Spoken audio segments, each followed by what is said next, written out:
Halo guys, jadi teman-teman tanpa sadar kita sering banget ngelupain hal yang terlihat remeh, ternyata itu penting banget teman-teman. Apa itu? Itu adalah why. Jadi pada kesempatan kali ini kita akan ngebahas satu buku ini. Aduh, ini bukunya udah lecek dan lumayan gak karu-karuan ya. Tetapi teman-teman, dengan buku ini aku bisa dapat banyak hal yang sangat keren-keren dan luar biasa. Ini buku namanya adalah Start with Why. Mulai dengan mengapa. Disclaimer, aku di sini cuma anak-anak yang masih duduk di bangku SMA, jadi aku nggak ada niatan sok atau gimana gitu ya. So, aku cuma pengen mau share satu konsep autentik yang ada di buku ini teman-teman. Kita kembali ke tadi. Maksudnya apa sih start with why? Mulai dengan mengapa?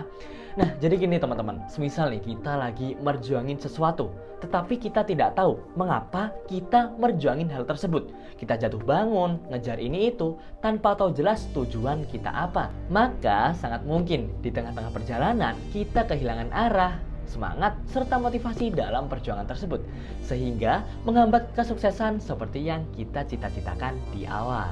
And yep, aku juga sering ngerasain hal serupa. Aku ngerjain sesuatu tapi tanpa tahu jelas tujuan aku ngerjain sesuatu itu apa. Alhasil cuma dapat lelah sama hasil materi aja.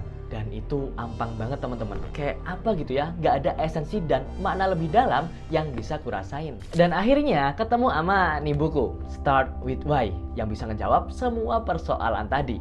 Baik, jadi teman-teman, setiap kita berproses, dalam kita berjuang, dalam kita mengejar cita-cita, kita perlu mempunyai why yang jelas dan why yang lebih besar daripada diri kita sendiri, agar kita nggak kehilangan arah dan motivasi dalam perjalanan kita.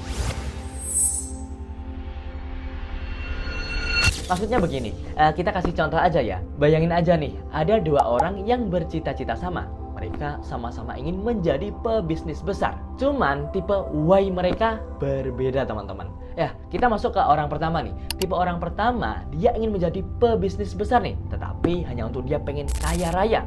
Pengen dilihat wah sama teman lamanya. Pengen bisa liburan sana sini setiap hari. Dan lain sebagainya. Jadi orang pertama ini tujuannya hanya sebatas untuk dirinya saja. Beda cerita sama orang kedua. Nah, di tipe orang kedua, dia pengen punya bisnis besar. Dengan bisnisnya, dia bermimpi pengen ngebantu banyak permasalahan yang sedang terjadi.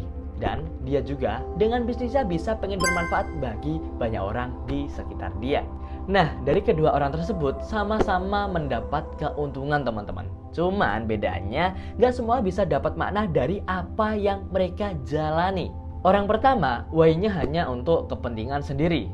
Uang, ketenaran, dan juga kepentingan pribadi deh pokoknya. Sedangkan di tipe orang yang kedua, dia menargetkan yang lebih besar daripada dirinya sendiri. Dia pengen bisnisnya bisa menyelesaikan banyak permasalahan yang sedang terjadi.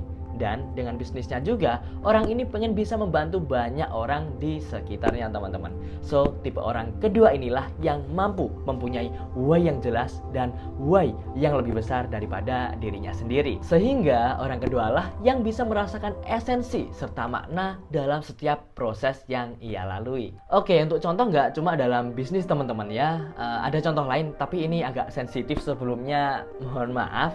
Ya, kita ambil contoh di dunia pendidikan. Bayangkan aja misal ada orang pertama ini, dia sekolah hanya sebatas mencari nilai yang tertulis untuk ijazahnya saja. Ya bener sih mencari nilai, cuman kalau hanya sebatas mencari nilai, hanya nomor aja tanpa ada tujuan yang lebih, itu kurang deh kayaknya teman-teman. Beda cerita sama orang kedua nih. Orang kedua ini dia benar-benar tulus ingin mencari ilmu demi mengupgrade skill dan juga kualitas dirinya. Sehingga dengan ini, orang kedua ini bisa menginspirasi banyak orang di sekitar dia teman-teman. Ya kedua orang tersebut akan sama-sama mendapatkan ijazah serta nilai. Tetapi hanya orang kedua lah yang bisa merasakan esensi dan makna dari proses belajar itu sendiri. Baik teman-teman, jadi kesimpulannya dengan kita punya why yang jelas dan why yang berkualitas itu mampu meningkatkan motivasi serta semangat kita dalam perjuangan.